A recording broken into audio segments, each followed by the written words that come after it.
boa noite com Jesus, não é? Estive meditando hoje aqui enquanto o pastor Elias pregava na cerimônia fúnebre de partida da irmã Raimunda. É mais um, ou mais uma, né, que chega do outro lado. E nós comentávamos no caminho que por uma festa lá nos céus, né, muito grande. Esse é o trunfo de um ministério aqui na Terra. Por mais contraditório que ele seja, mas há uma segurança tão grande, tão certa, que esses que partem estão lá seguros. E como o irmão Elias meditou hoje de uma maneira muito especial, muito ungida, ele leu aquilo que Jesus disse, que vale o homem ganhar o mundo todo, perder a sua alma. Isso quer dizer que se perde a alma, né? Com tanto valor. Ele disse, se a irmã Raimunda tivesse deixado uma quadra de edifícios aqui no centro da capital, para a sua família, ela não teria deixado nada em relação ao testemunho e a segurança, a fé que ela mostrou para a sua família. E ali a gente fica pensando, você sai, quando chega ali, um caixão ali, um corpo aí. Um dia é o seu, um dia é o meu. Mais cedo ou mais tarde, você vai deitar também. Cada dia que passa é menos um dia. Cada minuto, às vezes a gente tem pressa de chegar uma hora para qualquer coisa, qualquer aventura, e a gente não sabe que está tendo pressa também para chegar a hora de fechar os olhos. Isso é verdade. Então eu anotei aqui, ó, sua avó já foi, seu avô, às vezes já foi, seu pai, sua mãe, só falta você. E agora? Só falta você. E às vezes um filho vai antes do pai, vai antes da mãe, antes do vô, antes da avó. É bom pensar nisso. Muita gente não gosta, deita, encara, não gosta de ver defunto, nunca vai num necrotério, num hospital, cemitério, mas é bom ver isso, de perto. Vamos ficar de pé, irmãos. 1 Coríntios, capítulo 2, verso 12. Verso 12 apenas.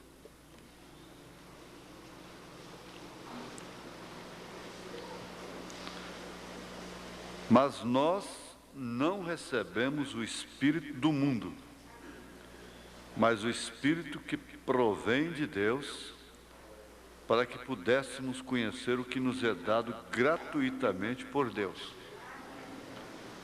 Te agradecemos, ó Pai, de todo o coração, por podermos estar aqui mais uma vez, na Tua presença, na Tua casa. Sabemos que muitos gostariam de estar aqui, mas já não podem mais. Mas estão em espírito. Por isso nós agradecemos ao Senhor por podermos estar ainda aqui. O Senhor sustenta cada um que entrou nessa casa, que está em casa, está na viagem, está lá no lar, em qualquer parte, no hospital, quem sabe dando os últimos suspiros. E muitos há que estão vivos, fortes, sadios e às vezes estão a meia hora da partida. O Senhor guarda cada um, ó Deus. aqui em Goiânia, no Brasil, em toda a terra. No nome santo de Jesus, nós te pedimos, pedindo perdão dos nossos pecados. Amém, Senhor. Assentai-vos. Pois bem, nós vamos continuar com o estudo dos selos, que não para mim, não é para mim, dizer para mim é muito relativo. É que é um fato, é uma realidade. Os 7 selos é a mensagem mais sobressalente do profeta desta era, seguida da mensagem, o sinal. Porque, na verdade, esses 7 selos não somente estão relacionados com a história, com os mistérios do Apocalipse, mas eles estão plenamente relacionados com o dia a dia, com a vida particular, individual, de cada pessoa, incluindo, é claro, as nações, a nação, a igreja como um todo, a política, os acontecimentos históricos, políticos e religiosos. Por isso, nós encontramos nos 7 selos toda a mensagem. E, como muitos fazem cavalo de batalha, mas é tudo simples. Já visto que o irmão Branham começou essa série dos 7 selos com a mensagem Deus escondido e revelado em simplicidade. E vejam o que aconteceu naquela mensagem, que é o tiro de partida, o sinal de partida para os selos, é a porta de entrada. Deus em simplicidade. E ele começou com a ordem da igreja. A ordem da igreja. Falando que você vem ao altar, deve vir ao altar, chegar antes, vir ao altar, meditar, orar, não conversar aqui dentro, não passar bilhetinho, não se desentender aqui dentro por causa de lugares e coisas, e assim, as coisas práticas, né? Veja só como é a abertura dos selos. Não há por que fazermos da mensagem um escudo assim, escondermos atrás dela e para dizermos assim, bom, eu tenho uma coisa que vocês não têm. A mensagem não é para fazer ninguém grande. Quando ele disse assim, olha, vocês não olhem para mim como homem. E ele foi mais adiante, não pense nada de excepcional de um homem, mas é o ofício que está sobre o homem. Feliz o irmão, a irmã, o marido, a esposa, o filho, que respeita o ofício que está sobre a pessoa. Porque mesmo os anjos atentaram para a pregação do Evangelho. Então o anjo não tinha esposa, não tinha filhos, rebeldes, dando trabalho, que são de carne e ossos também, como qualquer outro, e por isso tem que dar trabalho. O anjo viria aqui, apareceria aqui, matava quem tinha de morrer, curava quem tinha de curar, salvava quem tinha de salvar e desaparecia. Não saía aí no automóvel, às vezes causando murmuração e outras coisas. Mas Deus não quis assim, não foi assim. tinha que ser tomado dentre os homens, cercado de fraquezas, Hebreus 5, para assim ter compaixão dos outros. Então ele pôs sobre esses homens ofícios. Agora o marido tem um ofício. Como há pastores que não têm ofício de pastores, eles estão no lugar errado. Há maridos que não têm ofício de marido. Há pais que não têm ofício de pais. A mãe é chamada de mãe, mas ela não tem nada de mãe nela. Não tem ofício para aquilo. Tem ofício para ser policial, para ser jogadora de futebol, de voleibol, de basquete, ser chefe de repartição, ofício para montar numa moto, e assim por diante. Mas para ser mãe ela não tem. Às vezes mata por causa de um filho, mata por causa de uma filha, mas não tem ofício.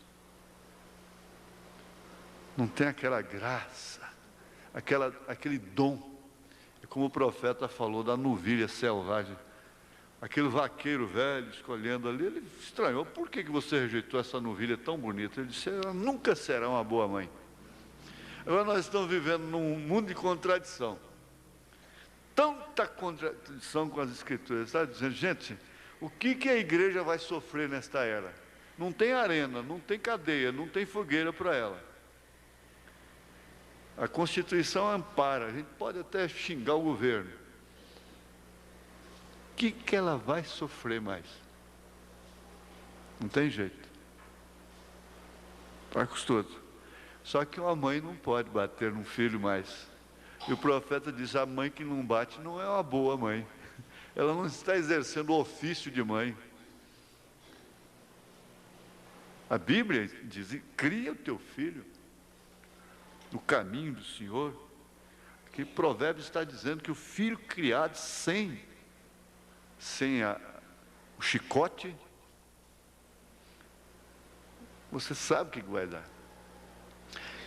É a fornalha da era, é a esposa ser esposa, a mulher ser mulher, o homem ser homem, o marido. Quer dizer, Paulo disse que a mulher tem o marido como cabeça, mas ele deve ser marido, no sentido da palavra, para ser cabeça. Ela, por sua vez, deve ser esposa, para ser corpo. É assim. Esse é o mistério dos céus. É tudo na vida prática. Agora, não se pode pensar numa boa vida cristã, porque você sabe, ninguém dá conta de viver a mensagem. O homem que bater no peito e dizer eu vivo a mensagem, coitado dele. Ele pode viver, ele pode ser um bom batista, presbiteriano, assembleano. Por isso nós encontramos muitos deles melhores do que nós. Muitos deles.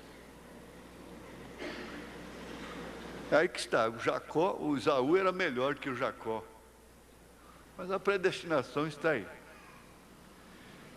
E você dá conta de ser um bom católico, um bom protestante, preencher a ficha, os requisitos de qualquer igreja, mas a mensagem não. Porque a mensagem é Deus.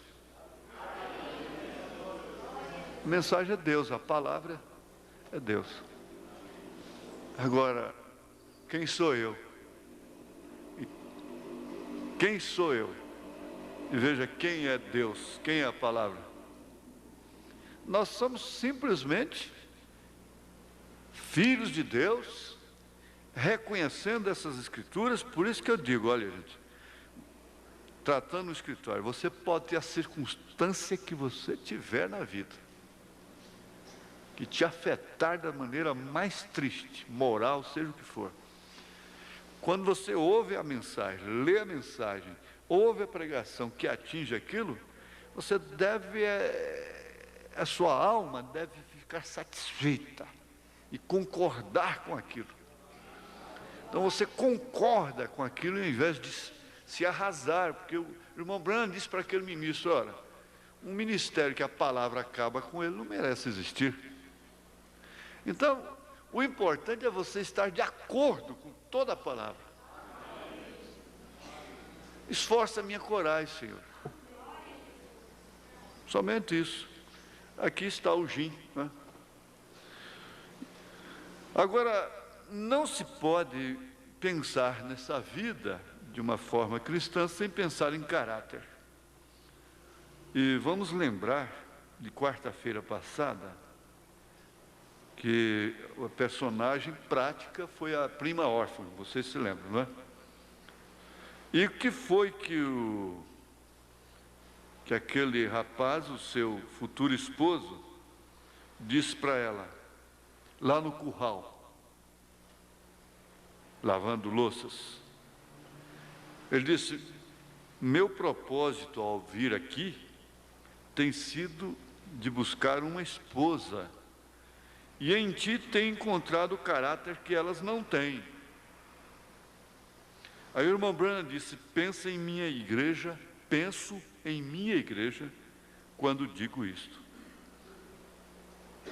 Foi quando ele já pediu a moça em casamento, não depois de namorar 10 anos, explorar a moça 10 anos, 5 anos, seja lá 1 ano, 2, brincar com seus sentimentos. Mas ele encontrou a sintonia. É como num rádio. Você vê ali, o ponteiro está fora um pouquinho, a voz está irritante até. Mas você vai lá e sintoniza aquilo, então encaixa. A modulação fica perfeita, precisa, na frequência precisa. Então a voz é limpa. E houve aquela sintonia do seu desejo, do seu zelo, do seu esmero, com aquilo que encontrou. Então aquilo bateu como essas ondas, das ondas curtas de uma emissora, batem lá na linosfera e volta como um zigue-zague, fazendo os contatos para emitir então a voz, a onda sonora que você falou aqui no microfone, o transmissor lançou nelas, aquelas ondas. É uma sintonia, então sintonizou, é como um negócio, você vai olhar um negócio, uma casa, um carro, e às vezes sintoniza, fala, é esse, é essa. Eu vim com o pastor Vanderlei, chamei ele num jipinho que eu tinha, eu falei, ó, vamos ali comigo, faz favor. Quando chegamos aqui em frente, isso aqui era um terreno baldio, tinha lixo aqui, era caído assim. Paramos ali em frente e falei, é aqui, pastor Vanderlei, é isso. Ele se recorda disso. É aqui. Ora, por que eu falei que era aqui? Eu não conhecia, nem sabia, tinha certeza se ia dar negócio, como é que... Mas o coração casou. Casou. E com apenas 2 encontros no curral, sintonizou. Porque ela tinha a resposta nela, potencial estava nela. Bateu, aquilo sintonizou.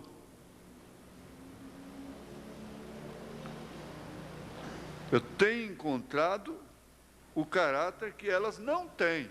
Elas têm caráter, mas você tem. Eu tenho encontrado, quer dizer, eu estava esmerando. Não queria dizer que elas fossem as prostitutas baixas. Mas você tem direito de escolher enquanto não casa, né? É exatamente aí. Não, mas eu quero é mais. Mais do que isso. Ainda não encontrei o que eu quero. Quando ele a encontrou, ele disse, eu tenho encontrado em você o caráter que elas não têm. Fez até uma maledicência. Que elas não têm. Agora nós vamos pensar aqui. Caráter. Caráter é realmente aquilo que nós somos. Não é o que pensam de nós. O que pensam de nós é reputação. A reputação é exatamente o que pensam de nós. Olha, se eu fosse realmente o que a maioria pensa de mim, eu até cheguei a dizer, olha, estou procurando um homem que seja aquilo realmente que o povo pensa que eu sou. Quer dizer, o povo que me ama, né? Porque tem um outro, um pouco que acha que eu sou um demônio, um diabo, né? Eu digo no bom sentido, né? Então a reputação é aquilo que pensam de nós. E às vezes a pessoa pensa até demais. Uma irmã chegou aí, coisa e tal, convidei ela para almoçar, é pioneira nossa aí. E ali peguei o prato, fui comer também na mesa com eles. De repente ela falou na maior sinceridade, na maior pureza. Eu pensava que o pastor Joaquim não comia, não.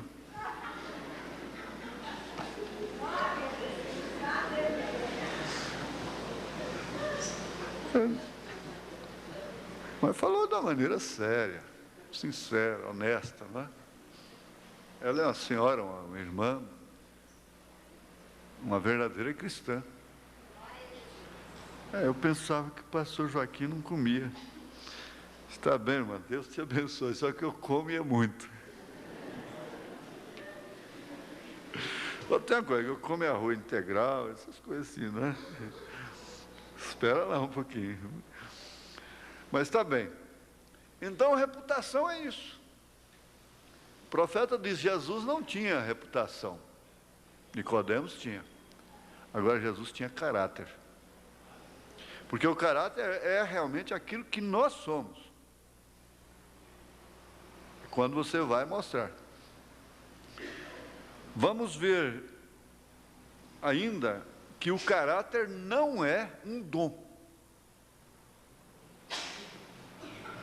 Tudo isso aqui está nos selos. Porque tudo isso compreende esse grande mistério de Deus em Cristo, Cristo na igreja. Então, o caráter não é dom. Isso quer dizer uma coisa dada e de graça. O caráter é uma vitória. Isto por quê? Porque você tem que deixar de fazer e... Olha, preste bem atenção. Porque você tem que deixar de fazer uma coisa que gosta e que pode fazer, mas não faz. Você deixa de comer uma coisa que você gosta e que pode comer, mas não come. Você sabe que isso é caráter? Eu tenho um livro de um cientista chinês, ele fala isso. Que isso, a pessoa desregrada para comer é de caráter fraco. Não pode determinar o que vai comer realmente. Isto quer dizer, com uma boa consciência. Não vai ficar sem comer. Mas se conscientizar a respeito da boa alimentação, daquilo que realmente é nutritivo para ela, e ter domínio sobre os olhos e sobre o paladar. Porque quando o homem perde o domínio sobre os olhos e o apetite sexual, então ele se torna um adúltero, seus olhos ficam cheios de adultério. Isso afeta diretamente o caráter. Ele não tem como disciplinar o seu apetite. É um glutão. A mulher também enche os olhos de adultério. E não tem como disciplinar o seu apetite. Veja que isso é passo a passo, é o que instrui realmente e que estabiliza a igreja naquilo que realmente somos, humanos. Então, é uma vitória sobre coisas que você pode fazer, e na linguagem de Paulo, coisas que são lícitas, mas não nos convém.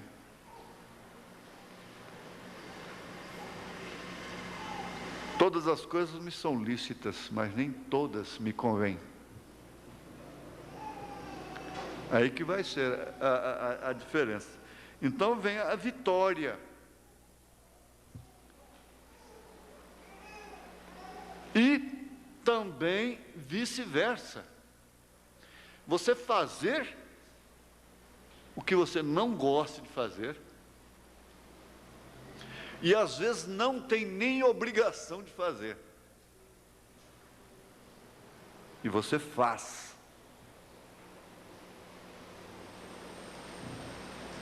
Você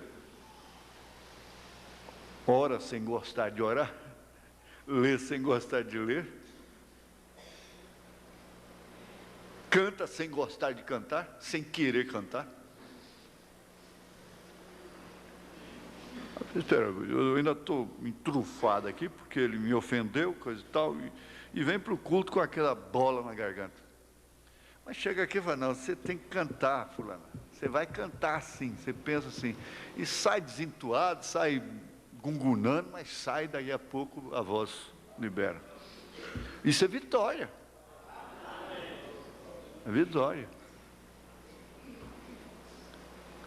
Então é você falar consigo mesmo, no espelho. É vitória. Eu não estou aqui dizendo, gente, eu sou assim, vocês não são. Não é isso. Nós estamos sentados numa mesa e como, vamos dizer que o homem, todos os homens que estão aqui estão sentados, todos os homens de uma maneira generalizada, né? Irmãs e irmãos, sentados na mesma condição, todos nós. Então, estudando um fato, uma realidade. Essa rodovia aqui, esse caminho aqui é para Brasília. É esse rumo aqui. Então, isso é isto.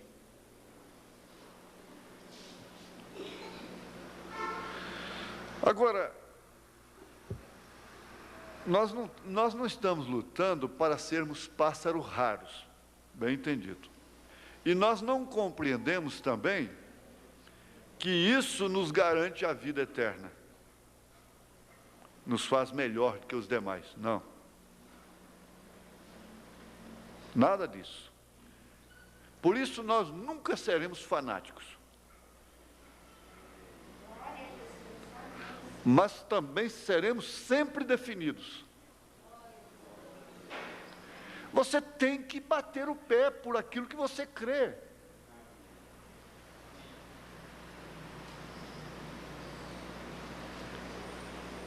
E como eu dizia, gente, nós não temos cadeias para os crentes, não temos penitenciária para crentes, porque creem em Jesus, creem no profeta. Não temos fogueira. O que seria? É ser mulher, ser homem, ser marido, ser esposa, ser mãe, ser pai. É a fornalha dessa era.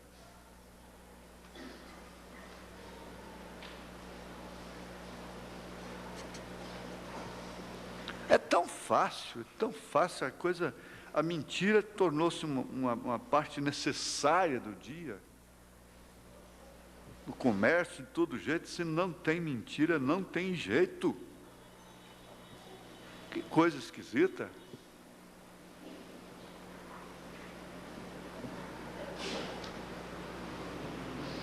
Agora, nós vamos ter sempre manchas, não resta dúvida.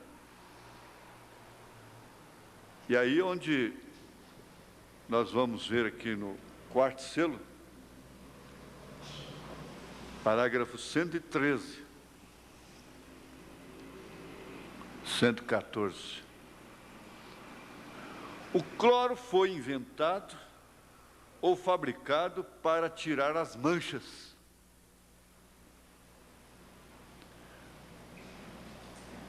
O caráter de Cristo, isto quer dizer, o caráter de Cristo não tem mancha. O cloro foi inventado ou fabricado para tirar as manchas. para desfazer a cor da tinta ou de qualquer outra mancha. O cloro o desfaz, e você não pode encontrar nem os elementos, porque regressam outra vez a gases, à luz cósmica, a moléculas e aos elementos originais de onde vieram. Se é uma criação, tem que ter um Criador. Porém, todas as substâncias químicas que foram fabricadas e compostas, todas são desfeitas e não fica nada. Mesmo a água da tinta se une ao cloro, o qual é cinza. Amém? Glória a Deus. Tudo é limpo. Isso é o que o sangue de Jesus Cristo faz para o verdadeiro Filho de Deus, que confessa o pecado e se encontra justificado em sua misericórdia e bondade. É isso. Vocês acham que lá na cruz morreu um cidadão do reino dos céus? Para os judeus? Para os próprios pais daquele ladrão? Vocês pensam que a sinagoga, Caifás, os sacerdotes, creem que aquele ladrão arrependido, assim chamado, está no paraíso? Saiu da cadeia e foi para o paraíso? Eles nunca crerão naquilo, eles nunca creram naquilo. Nem sua mulher, nem seus filhos, nem seus pais, nem o seu pastor, ninguém ficou sabendo. Hoje mesmo estarás comigo no paraíso. E vocês acham que a sinagoga, a religião, a sociedade, depois tinham Maria Madalena, como os cristãos têm, salva e redimida? Limpa, lavada, que o cloro limpou o seu caráter, a sua alma, o seu espírito? Não, ela continuou suja para eles. Para eles ela continuou suja, continuou perdida. Ah, aquela é a Maria, é a gente dele, é a gente dele. Você acha que nós vamos ser encarados pelo mundo? De que forma? O profeta diz, ele estará sempre te acusando. Ele vai sempre te acusar 24 horas por dia. Mas, por outro lado, Jesus te defende 24 horas por dia.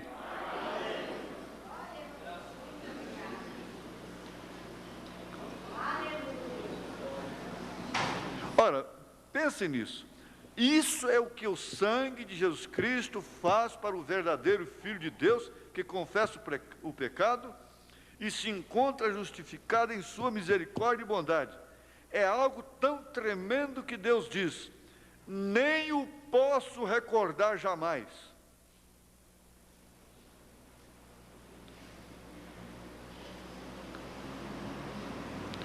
É o tal negócio, você às vezes sabe do pecado de um irmão, do marido, da mulher, de um filho, de uma filha, de uma irmã, de um irmão, e sempre vai julgá-lo como tal, por aquilo que ele fez, quando aquilo já foi, Deus nem recorda daquilo. Deus nem se recorda daquilo, que foi lançado no fundo do mar do esquecimento, voltou à sua fonte de origem. E nós, pela nossa memória, então olhamos a pessoa e estamos sempre lembrando daquilo. E se nós tivermos um desentendimento com ela, nós vamos lançar em rosto dela aquilo. Aí onde o profeta diz, você fica culpado daquilo.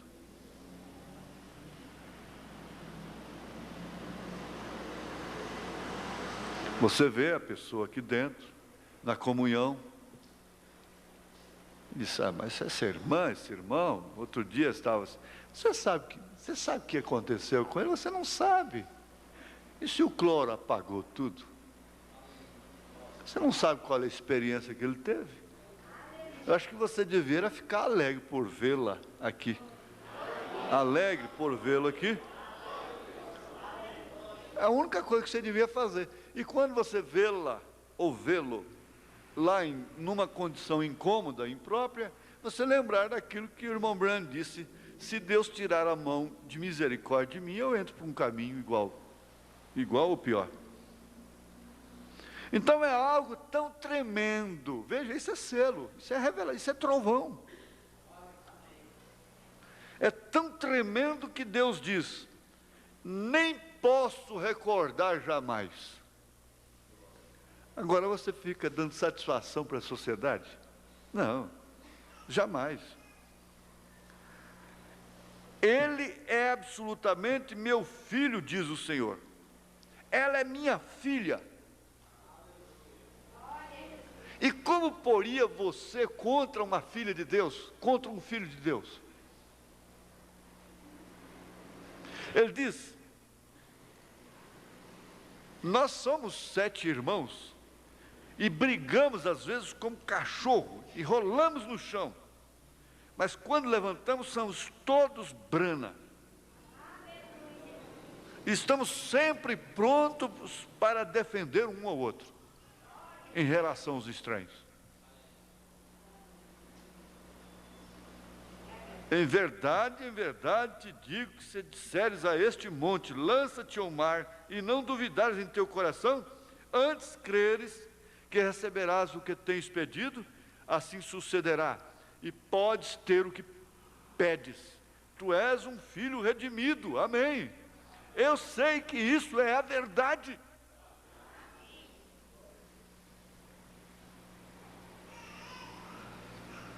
Essa é uma montanha que se põe diante das pessoas. E há uma sinceridade que toma conta da pessoa, que não passa de um espírito religioso. E ela não passa dali, por sinceridade, por não querer ser igual ao hipócrita. Aí o irmão Branham disse: irmão, se você não vai na igreja por causa do hipócrita, você fica menor do que o hipócrita. Isso quer dizer, o hipócrita faz uma coisa que você não faz. Ele vai à igreja. E se Deus está no seu coração, você não suporta ficar em casa. Agora o hipócrita vai para a igreja e você não vai. Você que não é hipócrita, você que é um irmão sincero, fica em casa. Porque o hipócrita está lá. Tudo isso é vitória. Tudo isso é porque o caráter do cristão não é o bom caráter da sociedade, não é esse. Esse aí é mau caráter. E vai ver quem que está falando que ele é mau caráter, vê o dele. Não é assim. Agora, nós vamos ainda para o parágrafo 17. Sempre não dá tempo, já passou lá o relógio, como diz o pastor Elias, não tem jeito, tem que parar. 17. É um estudo muito gostoso, precisava completar, não é? 17 e 18, no mesmo quarto selo. Agora, quando você nasce na família, então é um filho e uma parte de seu pai. Quando entrou o pecado, encontramos que o homem ali cruzou o abismo. E o sangue dos touros e bodes cobriu o pecado, porém não podia redimir, ou remir.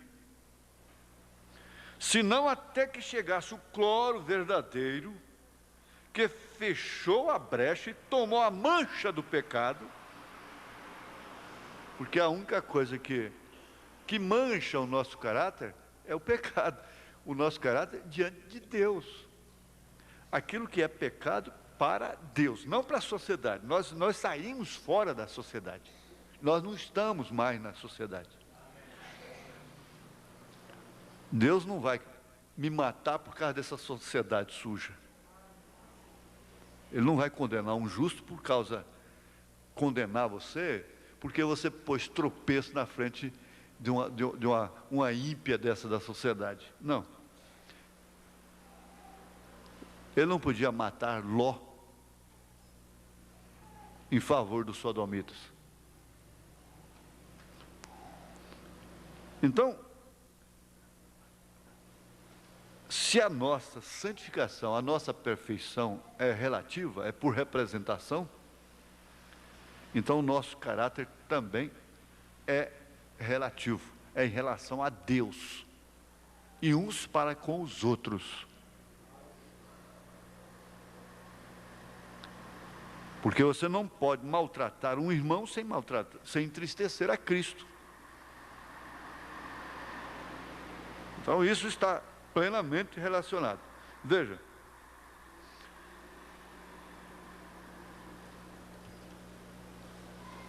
era touros, bodes, cobria o pecado, porém não podia remir. Por isso ele tinha que ir lá constantemente, periodicamente, oferecer bodes, carneiros, não é? Senão até que chegasse o cloro verdadeiro, que fechou a brecha e tomou a mancha do pecado, e a tirou completamente, e a devolveu ao seu pervertedor original.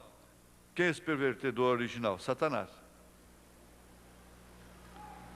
Logo a Satanás, e ele agora espera seu tempo de ser aniquilado eternamente. Agora, isso ali mostra que nós cremos que Satanás será completamente acabado e absolutamente aniquilado. Aí então, é quando a nossa natureza morrerá. A igreja vai ter que lutar com o pecado até o último segundo. Aquela natureza ranzina que nós recebemos do nosso pai, herdamos do nosso pai, aquele homem temperamental, bruto com a esposa, mal educado, violento, aquela mulher que não mede consequências quando a bolinha sacode dentro da cabeça, mas daí a pouco ele está triste, ele está acabado, está arrasado. Daí a pouco ela está triste, acabada, arrasada. Gente, nós temos que respeitar essas pessoas como filhas de Deus. Não é assim não. Deus não salva uma pessoa por 10 anos só não. Ele seria um fracassado, diz o irmão Branham. Não é assim não. Jesus disse: ninguém arrebata das minhas mãos. Não há um filho de Deus que possa se portar de uma maneira descaridosa, indecente, e logo não se abater. E ele vem na igreja, fala: o pastor ficou sabendo disso, o pregador está sabendo da minha vida. É Deus que está sabendo, Deus que te ama.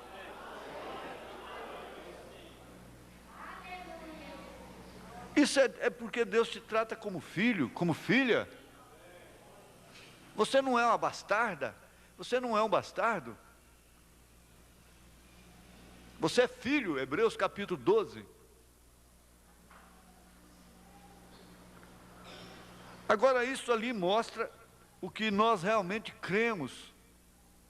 E por isso nós paramos aí, e por isso nós vencemos a Satanás. E Satanás sabe perfeitamente que quando ele te pôs nervoso, ele apenas teve você por algum tempo, por alguns minutos, mas ele sabe que você não é dele, que sua alma não é dele.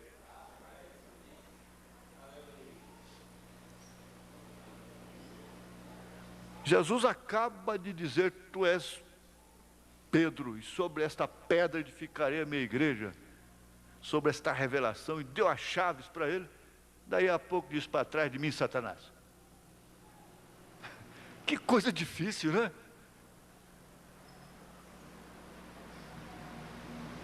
E Paulo diz: miserável que sou, o bem que eu quero fazer eu não faço, o mal que eu não quero fazer, isso eu faço.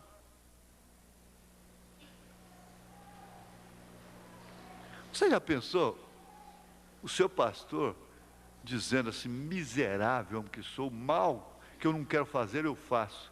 Qual é a impressão que você teria desse líder, desse apóstolo? Mas Paulo não poupou a tinta para isso. Ele escreveu e deixou escrito, não só falou. Isso está traduzido em todas as línguas e idiomas. E você vê um profeta, um homem que faz desentortar perna, levantar mortos, chegar assim: o maior inimigo que eu conheço chama-se William Marion Branham. O que você entenderia disso? Isso é que é o caráter que agrada a Deus. Isso é que é a vitória. Eu creio que quando o pecado é confessado sobre a base do sangue de Jesus Cristo, será desfeito de tal maneira. É como quando se lança uma gotinha de tinta negra numa tigela de cloro e a desintegra, tornando-a a seus químicos, a leva outra vez à sua condição original. Assim também funciona o sangue de Jesus Cristo. Isso então coloca o homem novamente do outro lado do abismo, como filho de Deus, e o seu caráter é o caráter de Cristo. E ele chega a ser, pois até o poder criativo de Deus mora nele. Quando Deus manda que algo seja feito, assim será, e assim temos que chegar a ser. Vamos mais um pouquinho, vamos para o 27. Vamos para o 27.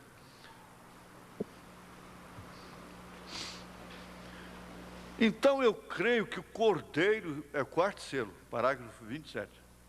Então eu creio que o Cordeiro se apresentou. Eles não o sabiam. João estava chorando porque não podia encontrar ninguém no céu nem na terra, porque todos estavam deste lado do abismo do pecado. Não havia nenhum homem que tinha caráter, nem sequer para olhar para aquele livro.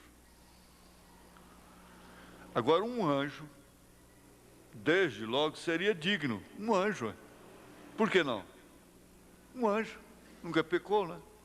Porém tinha que ser um redentor semelhante a um ser humano. Um ser humano. Porém não havia tal pessoa, porque todos os homens haviam nascido pelo sexo. Você sabe que a chuva é uma perversão. A chuva é uma consequência do pecado. Deus, para trazer o dilúvio sobre a terra, ele teve que tirar a terra do eixo. Por isso que existem as 4 estações. Mas quando ela voltar, não vai ter polo norte gelado, lugar quente, frio, outro frio, gelado, não. Tudo é ameno, tudo é aprazível, tudo é gostoso. Você não vai ter que carregar guarda-chuva, não vai ter enchente, perereca, mosca, mosquito, muriçoca,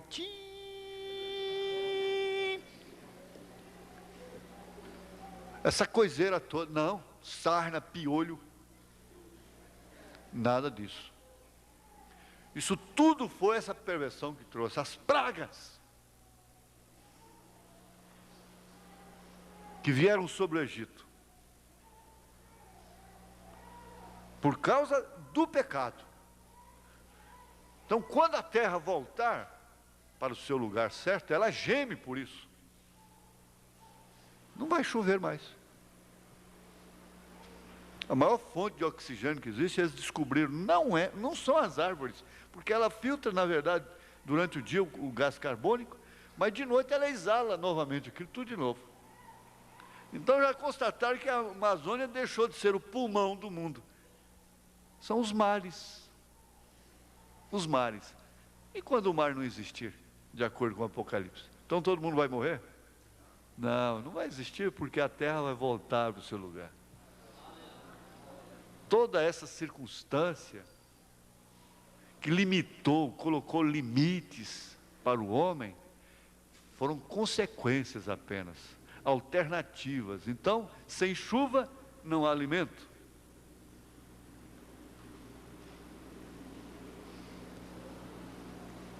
Agora, vamos voltar a ler de novo.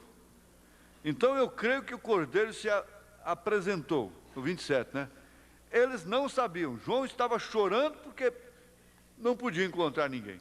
E no céu, então, desde então podia ser um anjo. Não, mas tinha que ser um redentor semelhante a um ser humano. Porém, não havia tal pessoa, porque todos os homens haviam nascido pelo sexo. O sexo foi outra perversão. Foi onde eu tinha parado, não é? Outra perversão. Os filhos seriam trazidos pela palavra falada. Mas Deus permitiu a queda para manifestar seus atributos de salvador, de curador e assim por diante. Mas de todos os modos, os filhos de Deus vêm pela palavra. Não tem como. Nasceu, foi predestinado desde antes da fundação do mundo. Às vezes sofre nesse mundo, é cirandado, cai para lá, cai para cá, bate de lá, bate de cá, quebra de lá, quebra de cá, quebra a cara, quebra a testa, quebra a nuca, quebra a perna, fura o olho. Mas você não tem para onde ir, só tem que ir para o lugar de onde você veio. Você veio dele. Você pode analisar assim, gente, por uma predestinação. Você tem um pai, tem uma mãe, tem um marido que trouxe você para a mensagem, para a palavra. Isso já foi a predestinação. Houve uma desculpa qualquer, um meio qualquer. Você podia ser japonesa, está lá no Japão essa hora, chinesa, e está lá, arigato, konnichiwa. E duros de coração. Mas você é goiana, do pé rachado. Aleluia. Glória a Deus, aleluia, tá vendo? E Deus sabe por quê. Deus sabe por que você pertence a esse povo humilde. É bom, eu estava falando hoje, na hora do enterro, pouquinha gente. Tive até pedir a Kombi lá, para levar até perto da sepultura. Eu falando com o Mó Elias, os irmãos, olha, mas é tão bom a gente pertencer ao povo humilde, né? É tão gostoso, tão bom, a gente fica tão à vontade, é tão bom. É bom, é bom. Aleluia. Se necessitava de um que houvesse nascido sem intervenção sexual. Deus é Deus. Veja só o mistério da piedade. Deus em carne. Deus fertilizou um óvulo. Um Deus que pode pegar o barro, fazer um homem, e tirar do homem essa mulher com todo esse sistema orgânico, feminino, de reprodução e tudo, o homem e tudo, não pode fertilizar um óvulo e trazer ao ventre de uma virgem? Foi o que ele fez, sem nenhuma sensação. Se necessitava de um que houvesse nascido sem intervenção sexual, é o único que tem o caráter perfeito diante de Deus. Porque, para começar, minha mãe me concebeu em pecado. Você viu aquilo? Davi falar isso naquela época, em pecado me concebeu minha mãe, ele estava dizendo, é bastardo esse aí. Ele e 14 filhos dele, gerações dele, não podem entrar na congregação. Porque ele falou que a mãe dele concebeu ele em pecado e iniquidade. Ele próprio escreveu isso. Veja, ninguém que está pensando que o pecado tem advogado aqui não, né? Quem tem advogado aqui é o pecador, não o pecado. Não é verdade? É. Então Deus mesmo, né? Deus mesmo, no ser,